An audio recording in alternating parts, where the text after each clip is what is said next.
Livro de Gênesis, capítulos 29 e 30. Jacó chega a Padã-Arã. Jacó seguiu viagem e por fim chegou à terra do leste. Viu um poço ao longe e junto ao poço, no campo, 3 rebanhos de ovelhas à espera de que lhe dessem água. Uma pedra pesada cobria a boca do poço. Era costume naquele lugar esperar que todos os rebanhos chegassem para então remover a pedra e dar água aos animais. Depois, a pedra era recolocada na boca do poço. Jacó se aproximou dos pastores e perguntou: "De onde vocês são, amigos?" "Somos de Harã", disseram eles. "Conhecem um homem chamado Labão, neto de Naor?" perguntou Jacó. "Sim, conhecemos", responderam eles. "Ele vai bem?" perguntou Jacó. "Sim, vai bem", disseram. "Olhe, ali vem Raquel, filha dele, com o rebanho." Jacó disse: "Ainda é dia claro, cedo demais para recolher os animais. Por que vocês não dão de beber às ovelhas para que elas possam voltar a pastar?" "Não podemos dar de beber os animais enquanto não chegarem todos os rebanhos", responderam. Então, só os pastores removerão a pedra da boca do poço e darão de beber a todas as ovelhas. Jacó ainda conversava com eles quando Raquel chegou com o rebanho do seu pai, pois era pastora. Uma vez que Raquel era sua prima, filha de Labão, irmão de sua mãe, e as ovelhas pertenciam a seu tio Labão, Jacó foi até o poço, removeu a pedra que o cobria e deu de beber ao rebanho do seu tio. Então Jacó beijou Raquel e chorou em alta voz. Explicou para Raquel que era seu primo por parte do pai dela e filho de Rebeca, tia dela. Raquel foi correndo contar ao seu pai Labão. Assim que Labão soube que seu sobrinho Jacó havia chegado, correu ao seu encontro. Ele o abraçou, o beijou e o levou para casa. Depois que Jacó lhe contou sua história, Labão exclamou: "Você é de fato sangue do meu sangue." Jacó se casa com Lia e Raquel.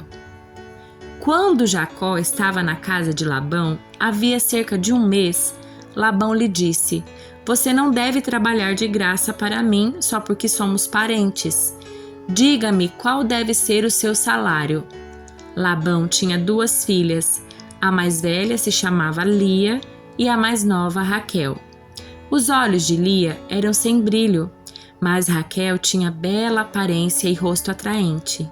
Visto que Jacó estava apaixonado por Raquel, disse a Labão: "Trabalharei para o Senhor por 7 anos se me der Raquel, sua filha mais nova, para ser minha esposa." "Melhor entregá-la a você do que a qualquer outro", respondeu Labão. "Fique aqui e trabalhe comigo." Então Jacó trabalhou 7 anos por Raquel. Ele a amava tanto que lhe pareceram apenas alguns dias. Chegada a hora, Jacó disse a Labão: "Cumpri minha parte do acordo. Agora dê-me minha esposa para que eu me deite com ela." Labão convidou toda a vizinhança e preparou uma grande festa de casamento. À noite, porém, quando estava escuro, Labão tomou Lia e a entregou a Jacó. E Jacó deitou com ela. Labão deu sua serva Zilpa a Lia para servi-la. Na manhã seguinte, quando Jacó acordou, viu que era Lia. Então Jacó perguntou a Labão: "O que o Senhor fez comigo? Trabalhei 7 anos por Raquel, por que o Senhor me enganou?" Labão respondeu: "Aqui não é costume casar a filha mais nova antes da mais velha. Espere, contudo, até terminar a semana de núpcias e eu também lhe entregarei Raquel, desde que você prometa trabalhar mais 7 anos para mim." Jacó concordou em trabalhar mais 7 anos. Uma semana depois de Jacó ter se casado com Lia, Labão lhe entregou Raquel. Labão deu sua serva Bila a Raquel para servi-la. Jacó se deitou também com Raquel, a quem ele amava muito mais que a Lia. Então permaneceu ali e trabalhou mais 7 anos para Labão. Quando o Senhor viu que Lia não era amada, permitiu que ela tivesse filhos. Raquel, porém, era estéril. Lia engravidou e deu à luz um filho. Chamou-o de Ruben, pois disse: "O Senhor viu minha infelicidade e agora meu marido me amará." Pouco tempo depois, Lia engravidou novamente e deu à luz outro filho.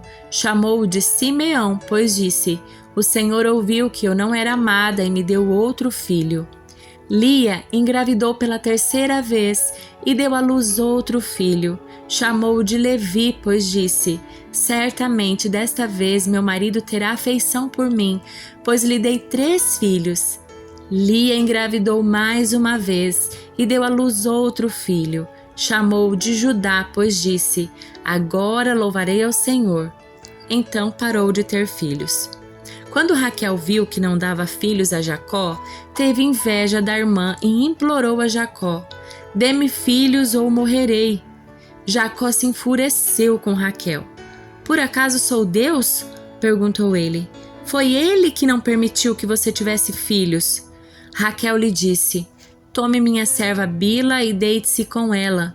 Ela dará à luz filhos em meu lugar e por meio dela também terei uma família. Então Raquel entregou sua serva Bila a Jacó por mulher e Jacó se deitou com ela. Bila engravidou e deu um filho a Jacó. Raquel o chamou de Dan, pois disse: Deus me fez justiça, ouviu meu pedido e me deu um filho. Bila engravidou novamente e deu a Jacó o segundo filho. Raquel o chamou de Naftali, pois disse: Tive uma luta intensa com minha irmã e venci. Quando Lia percebeu que tinha parado de engravidar, tomou sua serva Zilpa e a entregou a Jacó por mulher. Pouco tempo depois, Zilpa deu um filho a Jacó. Lia o chamou de Gade, pois disse: Como sou afortunada. Então Zilpa deu a Jacó o segundo filho. Lia o chamou de Asser, pois disse: Como estou alegre, agora as outras mulheres celebrarão comigo. Certo dia, durante a colheita do trigo, Rúben encontrou algumas mandrágoras que cresciam no campo e as trouxe para Lia, sua mãe. Raquel suplicou a Lia: Por favor, dê-me alguma das mandrágoras de seu filho. Lia, porém, respondeu: Não basta ter roubado meu marido, agora também quer roubar as mandrágoras do meu filho? Raquel propôs: Em troca de algumas mandrágoras, deixarei que Jacó se deite com você essa noite. Ao entardecer, quando Jacó estava voltando do campo, Lia foi ao seu encontro e disse: Esta noite você deve se deitar comigo. Paguei por você com algumas mandrágoras que meu filho encontrou. Assim, naquela noite, Jacó se deitou com Lia.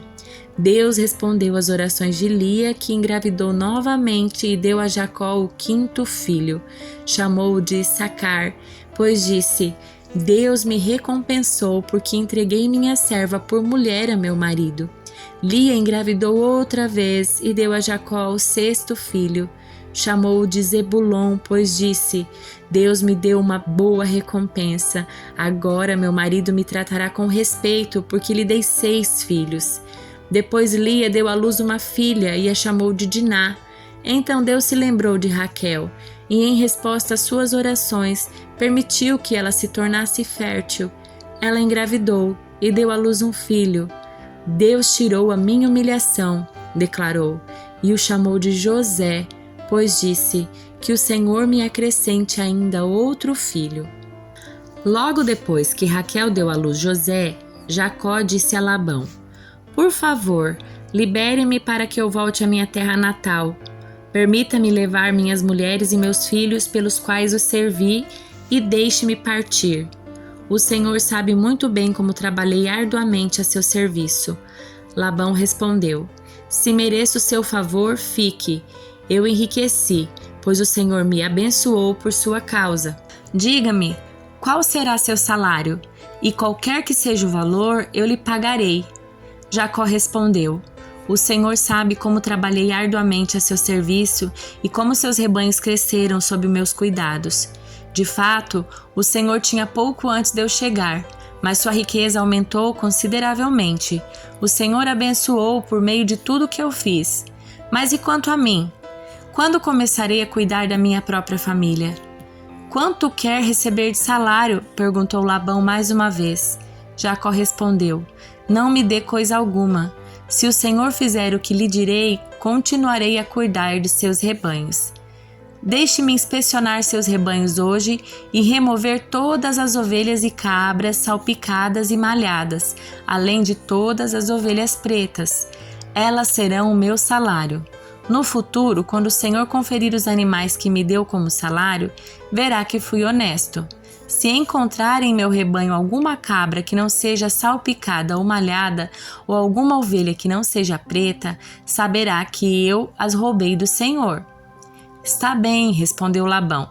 Será como você diz.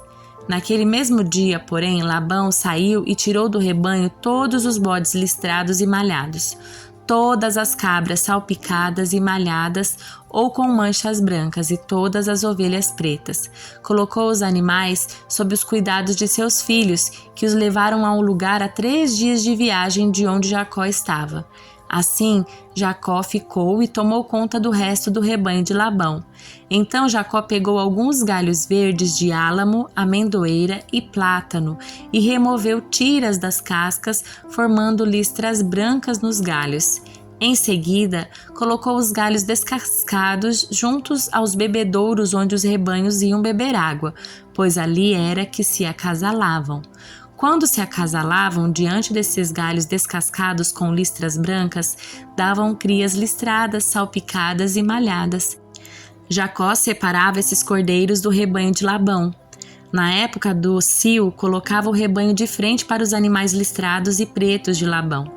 Assim, Jacó foi formando seu próprio rebanho, que mantinha separado do de Labão. Sempre que as fêmeas mais fortes estavam no cio, Jacó colocava os galhos descascados nos bebedouros em frente delas, para que se acasalassem diante dos galhos. Não fazia o mesmo, porém, com as fêmeas mais fracas, de modo que as crias mais fracas ficavam com Labão e as mais fortes com Jacó. O resultado foi que Jacó se tornou muito rico e dono de grandes rebanhos, e também de servos e servas e muitos camelos e jumentos. Salmos de número 8. Ao regente do coral, Salmo de Davi para ser acompanhado com instrumentos de cordas. Ó Senhor nosso Deus, teu nome majestoso enche a terra. Tua glória é mais alta que os céus. Tu ensinaste crianças e bebês a anunciarem tua força. Assim calaste teus inimigos e todos que a ti se opõem. Quando olho para o céu e contemplo a obra dos dedos e a lua e as estrelas que ali puseste, pergunto: quem são os simples mortais para que penses neles? Quem são os seres humanos para que com eles te importes? E, no entanto, os fizestes apenas um pouco menores que Deus e os coroaste de glória e honra. Tu os encarregaste de tudo que criaste e puseste sob a autoridade deles todas as coisas, os rebanhos, o gado e todos os animais selvagens, as aves dos céus, os peixes do mar e tudo que percorre as correntes dos oceanos. Ó Senhor nosso Deus, teu nome majestoso enche a terra. Evangelho de Mateus, capítulo 15. Ensino sobre pureza interior. Então, alguns fariseus e mestres da lei chegaram de Jerusalém para ver Jesus e lhe perguntaram: por que seus discípulos desobedecem à tradição dos líderes religiosos? Eles não respeitam a cerimônia de lavar as mãos antes de comer. Jesus respondeu: e por que vocês com suas tradições desobedecem ao mandamento de Deus? Pois Deus ordenou: honre seu pai e sua mãe, e quem insultar seu pai ou sua mãe será executado. Em vez disso, vocês ensinam que se alguém disser a seus pais: sinto muito, mas não posso ajudá-los, jurei entregar como oferta a Deus aquilo que eu teria dado a vocês. Não precisará mais honrar seus pais. Com isso, vocês anulam a palavra de Deus em favor da sua própria tradição. Hipócritas! Isaías tinha razão quando assim profetizou a seu respeito. Este povo me honra com os lábios, mas o coração está longe de mim. Sua adoração é uma farsa, pois ensinam ideias humanas como se fossem mandamentos divinos. Jesus chamou a multidão para perto de si e disse: ouçam e procurem entender. Não é o que entra pela boca que os contamina. Vocês se contaminam com as palavras que saem dela.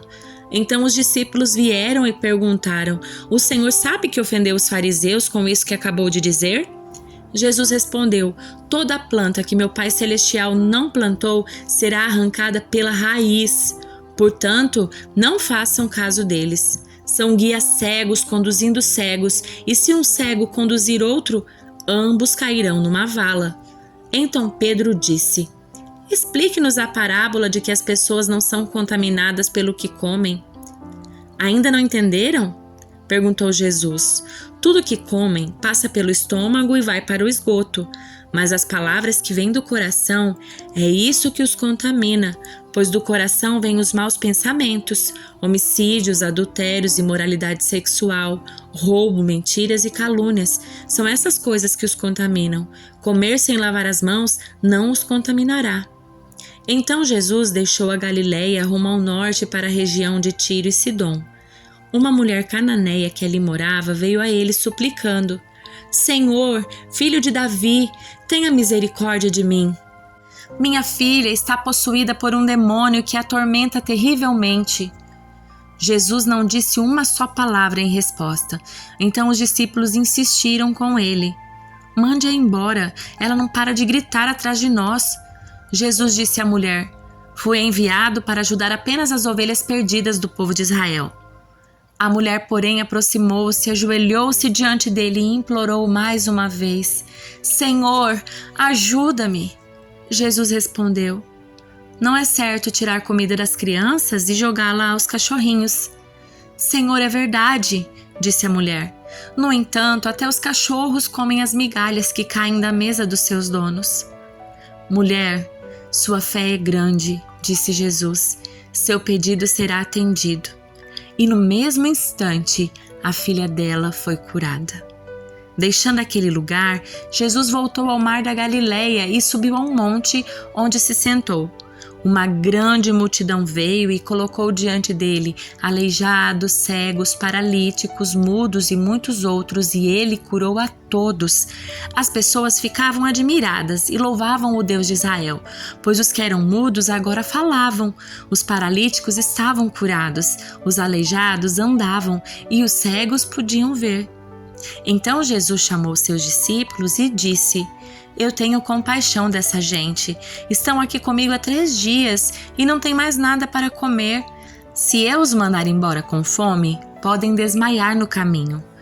Os discípulos disseram: onde conseguiríamos comida suficiente para tamanha multidão nesse lugar deserto? Jesus respondeu: quantos pães vocês têm? 7 e alguns peixinhos, responderam eles. Então Jesus mandou todo o povo sentar-se no chão. Tomou os 7 pães e os peixes, agradeceu a Deus e os partiu em pedaços. Em seguida, entregou-os aos seus discípulos, que os distribuíam à multidão. Todos comeram à vontade, e os discípulos recolheram ainda 7 cestos grandes com as sobras.